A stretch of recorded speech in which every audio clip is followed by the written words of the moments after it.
मेरी भी अपनी लिमिटेशन है, लेकिन चूंकि इस पूरे 1.5-2 महीने के अंतराल में सारी चीजों का हिस्सा बना रहा, सारी मांगों के बारे में एक एक बिंदु पर चर्चा है, तो मैं ये भी नहीं लगता कि मैं केवल बाहर खड़े होकर तमाशा देख रहा हूं, मैं बल्कि अंदर से लेकर के चीजों को काफी कुछ चीजें लाइन पर आ गई हैं, काफी कुछ बची बची चीजें लाइन पर अगले जो 10-15-20 मैं समझता हूँ 10 फरवरी से पहले पहले हमारी जीबी होने की तैयारी है। जीबी वैसे भी रहती है, अगर ये लंबी छुट्टियां जब ना पड़ जाती है तो जीबी हमारी अदरवाइज जनवरी के लास्ट वीक पे थी सपोज, लेकिन एपीसी साहब भी अभी दावोस गए हुए हैं, वो भी शायद आज लौट के आए हैं, और इधर लगातार 26 जनवरी में हमें इस समूह की दीदियों को दिल्ली भेजना है, लखनऊ बुलाना है, और ऐसे कई लगातार छुट्टियां हैं, जिसके कारण से हम जो जीपी की प्रेपरेटरी बैठक होती है, हम चाहते हैं जीबी का एजेंडा इस बार हम ऐसा लेके जाए ताकि वंस फॉर ऑल ये चीजें खत्म हो जाए, बार बार ये लिंगर ऑन चीजें नहीं हो। जीबी का एजेंडा जो भी जाए, और जीबी की में सबसे पहले जो चर्चा हमेशा होती है, लेकिन जो सबसे पहले चर्चा हो वो एचआर पे चर्चा होने के बाद ही दूसरे बिंदु पर आगे बात करें। एचआर का भी जो एजेंडा बने, ये हमारा कल डिस्कशन में आई हुई थी बात की, अभी हालांकि I have not talk to my MD ma'am और ACS sir regarding this, but I assure you कि हमने एक बात कहा था कि जब चूंकि आपसे रिलेटेड चीजें हैं तो हम जो भी एजेंडा में चीजें प्रस्ताव बना रहे होंगे, तो एक बार फॉर्मली इनफॉर्मली हम आप लोग के 1-2 प्रतिनिधियों को मिला करके उसको दिखवा लेंगे, कहीं कोई ट्वीक करना हो, कहीं उसमें कुछ मॉडिफिकेशन करना हो, कोई बेहतर करना होगा। ऐसा भी नहीं कि हम आसमान से चांद सितारे मांग ले और फिर हमें ना मिल पाए, और ऐसा भी ना हम कुछ भी ना मांगे, तो ऐसा है कि हम मॉडरेट मांगे, ऐसा मांगे कि हम एम्बिशियस लेके जाए, अधिक से अधिक चीजें, अगर हम 5 चीजें मांगे तो 5 में 4 चीजें को मिल जाए, ऐसा बना के लेके जाए। ऐसा ना मांगे कि जो महत्वपूर्ण है वो छूट जाए और वो जो अनावश्यक वाली है वो मिल जाए, तो ऐसी चीज लेके जाए, और ले जाने से पहले हम आपके साथ भी उसको शेयर कर ले कि हम क्या लेके जा रहे हैं। ये मेरा केवल अपनी सोच है वाला कि आप मतलब मुझे कहीं से हरी झंडी नहीं मिली, लेकिन मुझे लगता है कि वो कर देने से बहुत बेहतर होगा कि कोई चीजें छूटने ना पाए। आप इस बात से सहमत मुझे लगता है कि होंगे इस बात से कि हम जीबी में लेके जाए जो चीजें एचआर की, बड़े खुले मन से लेके जाए, और जैसा कि फाइनेंस ने इंस्ट्रक्शंस दिए हैं, जैसे एसी साहब ने इंस्ट्रक्शंस दिए हैं, कई चीजें ऐसी हैं जो आपकी बहुत बड़ी मांग थी, जैसे ये मांग थी कि हमारा ये कल मैं योगेश से कहीं नहीं जाता, संयोग से उस दिन हमारे भरत मिश्रा सर थे, जिस दिन ये बैठक हुई है एसी साहब के, संयोग से हम दोनों भी थे, उन्होंने हमें से पूछा जाता, हमसे भरत मिश्रा हमसे पूछा उन्होंने कि ट्रांसफर के बारे में तुम्हारी क्या राय है। हमने कहा ट्रांसफर डिस्ट्रिक्ट के अंदर आपको नहीं दिया है, लेकिन डिस्ट्रिक्ट के बाहर भी होना चाहिए सर, हम भी अपने ट्रांसफर की सोचते हैं अपने घर परिवार के आसपास जाना चाहिए। अब ललितपुर का बच्चा अगर आजमगढ़ में नौकरी कर रहा है तो उसका कोई मतलब नहीं है, कम से कम अपने घर के आसपास रहेगा तो वैसे भी उनकी मानदेय बहुत कम है, बहुत चीजें अगर घर के आसपास रहेंगे ठीक है, होम ब्लॉक बना रहे, होम डिस्ट्रिक्ट बना रहे, डीएमएम है बीएमएम है, अपने हिसाब से हम लोग पॉलिसी तय कर लें। लेकिन अगर कहीं गाजीपुर का बच्चा आजमगढ़ में, आजमगढ़ का गाजीपुर में, ऐसे ललितपुर का झांसी में, झांसी के ललितपुर में, या आसपास कहीं पर है या होम ब्लॉक पे नहीं है, ऐसी पॉलिसी बाद में तय कर लेंगे, लेकिन मेरे ख्याल से ट्रांसफर होना चाहिए। हम ये भी कह सकते थे साहब कोई डिस्ट्रिक्ट का कहते तो है नहीं हो सकता है, एक ही सवाल के 2 जवाब थे, लेकिन जब भी किसी चीज पर अपने को रख के देखो तो चूंकि हम सब भी अपने ट्रांसफर के लिए आसपास ढूंढते हैं कि कहाँ मिल जाए, तो हमें भी हम ये नहीं कर सकते कि हमारे लिए तो माना कुछ और होगा, आपके लिए कुछ माना और होगा। इसलिए हमारा जवाब वो था कि ट्रांसफर होना चाहिए। उन्होंने कहा ठीक है बनाओ, मंडल का बनाओ, डिस्ट्रिक्ट का बनाओ और स्टेट का बनाओ, किसको क्या पावर होना चाहिए, कहाँ कमिश्नर को पावर होना चाहिए, बनाओ। 2 ही रास्ते या तो आप रखे जाते हैं निकाले जाते हैं, आपके बीच तक कोई रास्ता नहीं है। अगर डीएम साहब नाराज हो तो एक बार से रिफॉर्म, अगर डीएम है तो एक बार दूसरे ब्लॉक कर दिया, लेकिन अगर डीएम से नाराज हो तो क्या करेंगे, डीएम साहब को निकाल बाहर कर देंगे, निकाल बाहर कर देंगे। इतना कमिटमेंट था, 10 साल से वो नौकरी कर रहा था, हो सकता है उसके जानू की गलती करी है, उसका अनजाने में गलती हो गई, दोनों बातें हैं। क्या सुधरने का मौका तो हर एक को दिया जाता है, क्या सीधे निकाल बाहर कर देना एक विकल्प हो सकता है, या इसको इस जिले से लाके दूसरे जिले में कर देना भी एक विकल्प होता है। ये भी प्रशासनिक आधार भी जैसे हम लोग के लिए होता है कि प्रशासनिक आधार पर भी ट्रांसफर होते हैं, तो क्या प्रशासनिक आधार पे कुछ हो सकता है क्या, ये कमीशन आपके निर्देश है, लेकिन ये बड़ी लिमिटेड, ये वो चीज है जहाँ डीएम साहब को ऐसा हुआ कि ऐसा होना चाहिए, क्योंकि जब भी ट्रांसफर की बात होती है तो सामने दोनों होते हैं, एक निजी हित, एक निजी अनुरोध पर और एक प्रशासनिक आधार पर, तो पॉलिसी जो भी बनती है उसके मिलती जुलती ही बनती है। तो ये चीजें जो कभी डिस्कस नहीं होती या कभी पहले नहीं मानी गई या कभी पहले जीबी से बाकायदा रोक लगे नहीं एक जिले से दूसरे में ट्रांसफर नहीं होगा, अगर ये चीज एसीएस की बैठक में निर्णय होकर के आ रही है तो मुझे लगा था इट शुड बी वेलकम, इसका स्वागत किया जाना चाहिए। और ऐसी बहुत चीजें हैं जो कमोबेश हर एक चीज पर कोई ना कोई दिशा निर्देश मिले हैं। जब दिशा निर्देश मिले हैं, मुझे पहले का नहीं पता 10 साल में क्या हुआ क्या नहीं हुआ कैसे हुआ कुछ भी पता नहीं है, लेकिन पिछले 1 महीने में 1.5 महीने में जो कुछ हुआ या इससे पहले जो आपने पिछले हड़ताल के बाद जब इंदुमती मैडम सामने जो चीजें डिस्कस हुई थी, उन 2 क्षणों का मैं साक्षी हूं। मुझे लगता है चीजें परिवर्तित हो रही हैं और चीजें रिजल्ट देके जाएंगी। जब चीजें रिजल्ट देके जा रही हो उस समय फिर चलते चलते कहते हैं नहीं हम नहीं जाएंगे, वो चीज शायद ठीक नहीं। पता नहीं आपको जानकारी में है आप लोग को या कि जानकारी नहीं है। जब सीडीओस की बैठक हुई थी तो सीडीओस की बैठक में डिप्टी सीएम साहब ने साफ कहा था कि भाई कार्रवाई करो।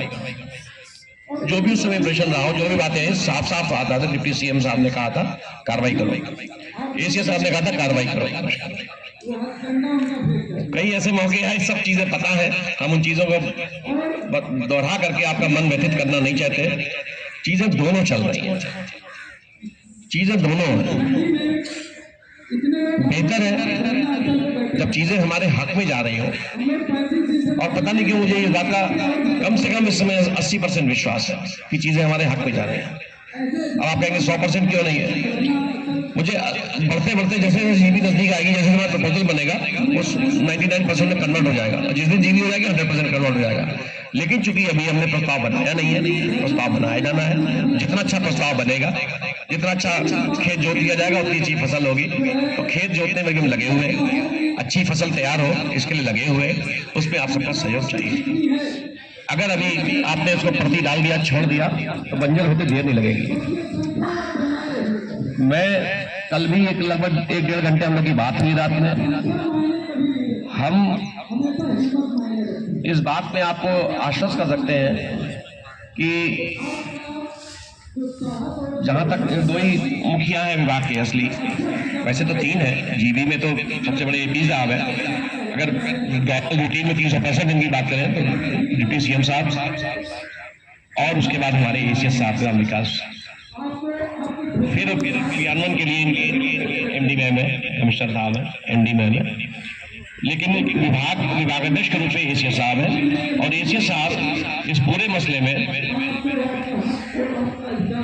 सकारात्मक दृष्टिकोण अपनाए हुए हैं, सिवाय इस एक बिंदु पर जो बिल्कुल एक प्रशासक के तौर पर बिल्कुल जायज बात है कि भाई हड़ताल अवधि का वेतन नहीं दिया जाएगा। तो हमने कहा था सर मैं ये कम्युनिकेट कर दूंगा, ये बात मैं कम्युनिकेट कर दूंगा। बोले पिछले बार आप लोगों ने हड़ताल अवधि का वेतन दिया, हमने हालांकि कहा भी था, कई लोगों मिला भी नहीं, कई लोगों मिला, कई लोगों नहीं मिला, कई लोग आज भी फाइल चल रही हो उस पीरियड का, कई लोग CTO नहीं, कई लोग भेज भी दिए, वो एक अलग बात है। बोले नहीं, उस आपको क्लियर कट रखना चाहिए कि अगर सरकारी कार्य बाधित हुआ है, चीजें बाधित हुई हैं, तो नो वर्क नो पे का फॉर्मूला सब जगह लागू होता है, यहाँ भी लागू होगा। तो ठीक है, हमने कहा कम्युनिकेट कर देंगे। योगेश जी को हमने बात पहले बता दिया था कि योगेश ये निर्णय हो रहा है कि उस पीरियड का वेतन नहीं मिलेगा। अभी बीच में जनपदों से मंगाई भी गई थी सूचना कि कौन लोग काम पर है, कौन लोग काम पर नहीं है। अब ऐसा नहीं हो सकता कि आप यहाँ पर भी हैं, वहां पर भी 2 जगह तो एक आदमी नहीं हो सकता। एक आदमी एक ही जगह होगा, यहाँ होगा या वहां होगा। तो ये जो आपका बता रहे हैं कि साहब हम बिल्कुल जा ही रहे थे, जाते जाते बस वो जियो आ गया। अब जाते जाते जियो हम पत्नी को मायके विदा कराने ले गए, सब कुछ बात हो गई थी, सूटकेस बाहर निकल आया, उसके बाद पता नहीं क्या बात हो गई, फिर वो घर में अंदर घुस गई जाकर। लेकिन अगर आप मुझे सुनना चाहते हैं तो मिशन ने हमेशा आपको प्रोफेशनल के रूप में ट्रीट किया है, आपको बंदा मजदूर की तरह ट्रीट नहीं किया, आपको प्रोफेशनल की तरह से ट्रीट किया है। लेकिन और प्रोफेशनल की तरह से आपको आगे भी ट्रीट किया जाएगा। तो ये कहना कि बंधुआ मजदूर है, ऐसा नहीं है। ये कहना कि HR पॉलिसी अप्रूव्ड है, उसको लागू नहीं किया गया, उसी को लागू करने की दिशा में ही ये सब लोग प्रयत्न किए जा रहे हैं। कई चीजें लागू हैं भी, कई चीजें लागू की भी जा रही है। मिशन में सेवा शर्तें अच्छी थी, खराब थी, जो भी थी, जैसी भी थी, आप इससे ज्यादा कहीं अच्छा पा रहे थे, इससे कम पा रहे थे, ये सब जो विज्ञप्ति निकली थी उसको देख करके ही आप आए थे और आप स्वेच्छा से आए थे, आपको कोई जबरदस्ती लेके नहीं आया था। चूंकि आप क्वालिफाई करते थे, आप उस योग्यता को रखते थे जो मिशन की योग्यताएं थी, मिशन ने आपकी योग्यता चुनी, आप कहीं पर ज्यादा पा रहे थे, कहीं पर किसी और संविधा में थे, कहीं पर आपने संविधा सोच के आए थे कि आगे चल के रेगुलर कर्मचारी हो जाएंगे, सरकारी कर्मचारी हो जाएंगे। आप क्या सोच के आए थे हमें पता नहीं है, लेकिन हम ये जानते हैं कि जब भी भर्ती होती, जो विज्ञप्ति जो बातें लिखी होती हैं उसको देख के ही आदमी बढ़ता है, उसी देख के ही आगे आता है। यह भी बात सत्य है कि किसी भी चीज का विकास होता है, बीज होता है तो पौधा निकलता है, पेड़ बनता है, फल आते हैं, फूल आते हैं, फल आते हैं, विकास को बढ़ता है। हर एक व्यक्ति अपने कैरियर में प्रोग्रेशन चाहता है, ये बात सच है। कैरियर में तरक्की होनी चाहिए, कैरियर में तरक्की ना हो, किसी की भी ना हो, तो स्टैग्नेशन हो, तो रखा हुआ पानी हो तो वो भी बहता हुआ पानी नहीं हो, रखा हुआ पानी हो, रुका हुआ पानी हो तो वो सड़ जाता है। तो निश्चित रूप से कैरियर प्रोग्रेशन, आपकी बात सही है कि कैरियर प्रोग्रेशन होना चाहिए। हमारे कैरियर में जो हमारा मानदेय था वो जैसे 2013 में था वही मानदेय अभी भी है। तो ये जबकि महंगाई 10-12 साल में बहुत बढ़ चुकी है, तो उसका भी हम करना चाहिए था। ये आपके मांग पत्र में भी ये बात थी कि 40, पहले तो 7% वार्षिक वेतन वृद्धि की बात थी, फिर 40% एक मुश्त वृद्धि की बात वित्त विभाग की राय से आई थी। तो ये जो आपका कैरियर प्रोग्रेशन था, कैरियर प्रोग्रेशन में चूंकि इसमें प्रमोशन चैनल नहीं है कि आपको D1 से D1 बना दिया, D1 से और कोई पद, जितने पद है वही पद है, इसलिए वेतन वृद्धि ही एक कैरियर प्रोग्रेशन की बात मानी जा सकती थी। या अन्य सुविधाएं जो हो सकती हैं, और क्या क्या सुविधाएं हो सकती हैं, खासकर जब हम फील्ड की नौकरी कर रहे हो तो क्या क्या और सुविधाएं तो मिलनी चाहिए, ये चीजें और क्या क्या बढ़ सकती है, और कहाँ क्या मिल रही है, और उत्तर प्रदेश के और विभागों में क्या मिल रही है, प्रदेश के अन्य प्रदेशों में क्या क्या सुविधाएं मिल रही है, ताकि एक होमोजेनिटी बनी रहे, ये भी चीजें हैं। लेकिन ये भी बात है कि अपनी जगह पर कि हम हमेशा अपने से ऊपर की तुलना करते हैं, हम हमेशा कभी अपने बराबर वालों की अपने नीचे से वाले से तुलना नहीं करते हैं। जब अपने नीचे वाले से तुलना करते हैं तो हम पाते हैं कि हम फिर भी बहुत, हम किस स्थिति में हमें अपना आगे स्टैंड करना चाहिए। हमारे ऊपर हम देखेंगे तो हमेशा ऊपर देख करके हमें आगे बढ़ने का विचार तो आता है, लेकिन ऊपर देख करके ऊपर की दूसरे की सुख सुविधाएं देखें तो हमें कहीं ना कहीं कुंठा और शोभ और एक अजीब सी विरक्ति का भी भाव आता है। अभी तो आप लोग हमारी उम्र पर नहीं पहुंचे हैं, लेकिन जिस उम्र पर पहुंचेंगे तो एक सीमा की बात लगने लगता है कि इन बातों का बहुत मतलब नहीं है। आप संतुष्टि बहुत बड़ी चीज है। मिशन के काम को आप किसी अन्य विभाग के काम से तुलना नहीं कर सकते। ये काम निश्चित रूप से आप में वो फ्लेवर वो जो चीज वो रही होगी कि आपने कहा कि हमारे कारण से किसी दीदी के अगर परिवार की तरक्की हो जाती है, उसके सामाजिक आर्थिक स्थिति सुधर जाती है, तो मुझे लगेगा कि मैंने अपने काम को ठीक किया है। ये इस भाव से ही ये मिशन भी इसी भाव से ही चलता है, और इसी भाव से ही चूंकि आपके अंदर ये भाव था, इसीलिए आप 2013 से इतनी विपरीत परिस्थितियों में होते हुए भी कि आपका मानदेय नहीं बढ़ा, आपकी सुविधाएं नहीं बढ़ी, आपके उत्तरोत्तर कठिनाइयां बढ़ती गई, फिर भी आप इस मिशन में टिके रहे, क्योंकि मूल भाव वही भाव था कि अगर हमारे कारण से किसी का कल्याण हो तो कहीं ना कहीं संतुष्टि का भी, इस सेवा में आपको संतुष्टि भी मिल रही थी। मानदेय भले कम था, लेकिन संतुष्टि आपको मिल रही थी कि हमारे कारण से किसी घर का चूल्हा जल रहा है, अच्छे जल रहा है।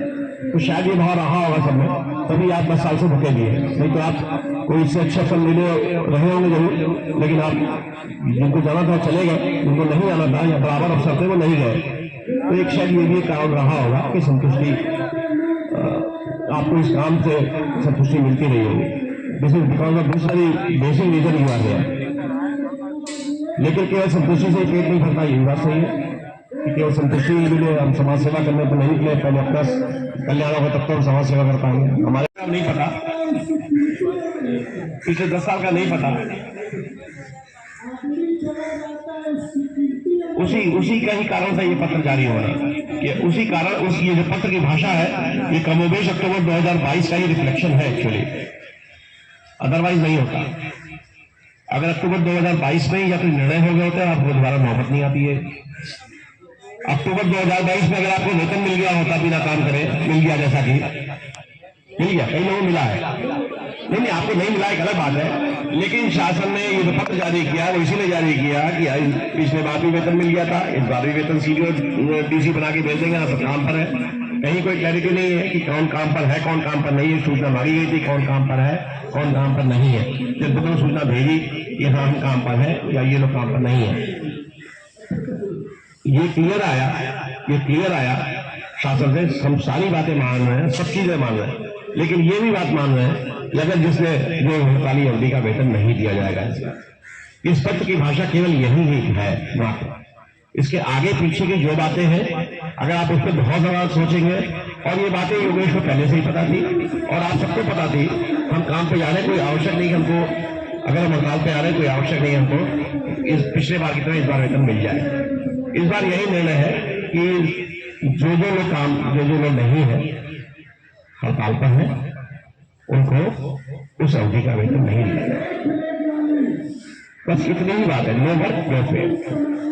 और मैं समझता हूं कि, और ये भी सब सहमत है, आपने अगर 1-1.5 महीने के वेतन को खो करके कोई बड़ी चीज आप पाने जा रहे हैं, फॉरगेट अबाउट योर 1 मंथ वेतन।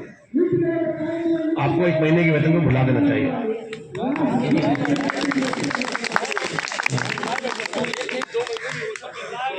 अब 2 महीने नहीं, अब 2 महीने बाकी नहीं, 2 महीने की बात नहीं है। You are not going to carry forward, आप इसको नहीं बढ़ाने जा रहे हैं। हम आपसे बताने जा रहे हैं कि देखिए, जैसे मीटर वाली बात है, हमने योगेश से कल कहा था, योगेश अभी भी 10 दिन बचे हुए हैं, वापस काम पर आने में, फिर से मोमेंटम लेने में समय लगेगा। आप एक काम करो, आपको जो जो इंस्ट्रक्शन दिए गए उसको शुरू कर दो और आप एक फॉर्मल डिक्लेयर कर दो कि साहब हम काम पे वापस लौट गए फला तारीख से। और अगर हमारा ये चीज नहीं मानी गई, जैसा कि आपने आश्वासन दिया है कि हम इस बार जीबी में करा ले जाएंगे, अगर हमारी नहीं मानी गई तो हम स्वतंत्र होंगे निर्णय लेने के। जो भी समय सीमा आप 1 महीने 2 महीने या इस वित्तीय वर्ष में देना चाह रहे हैं, ये भी हमारी होने जा रही है। और हमें पूरा विश्वास है कि जितना जो अब तक का माहौल बना है, जो अब तक की बातें निकल के आई हैं, उससे हम अधिक से अधिक चीजें लेके हासिल हो जाएंगे। ये हमने पता नहीं क्यों जो अब तक की जितनी एसीएस साहब की वार्ता से, डिप्टी सीएम साहब की वार्ता से, मैडम की वार्ता से, एपी साहब तो हमारे अपने बीच के हैं ही, जो हमारे जीबी के चेयरमैन हैं, तो एपी साहब तो हमेशा खुले दिल के हैं। मनोज कुमार सिंह सर, ये उन्हीं की देन है कि आज हम लोग मिशन में जो भी चीजें हुई हैं, क्योंकि उसके चेयरमैन है, तो वो कभी इसके लिए कहीं से कहीं कोई स्थिति नहीं आ रही। सहयोग से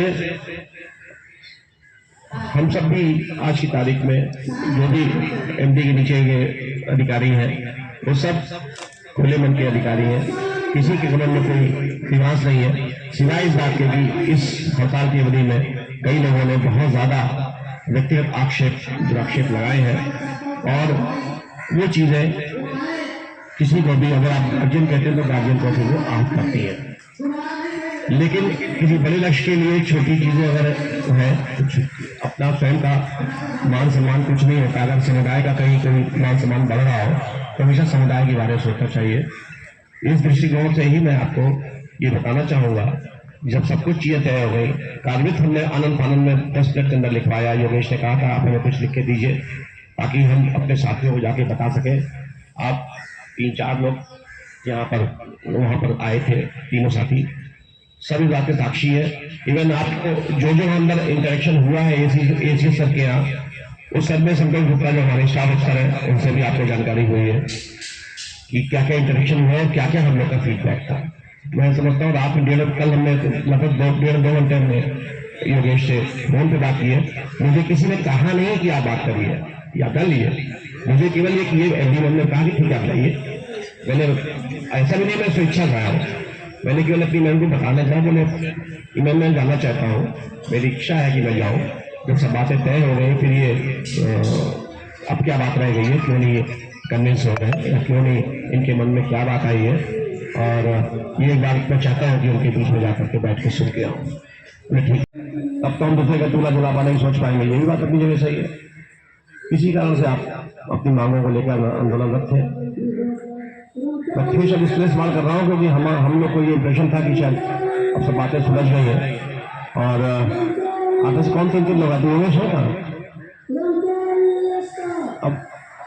अब जो थे वो है नहीं, जो नहीं थे वो है, तो क्या माना जाए?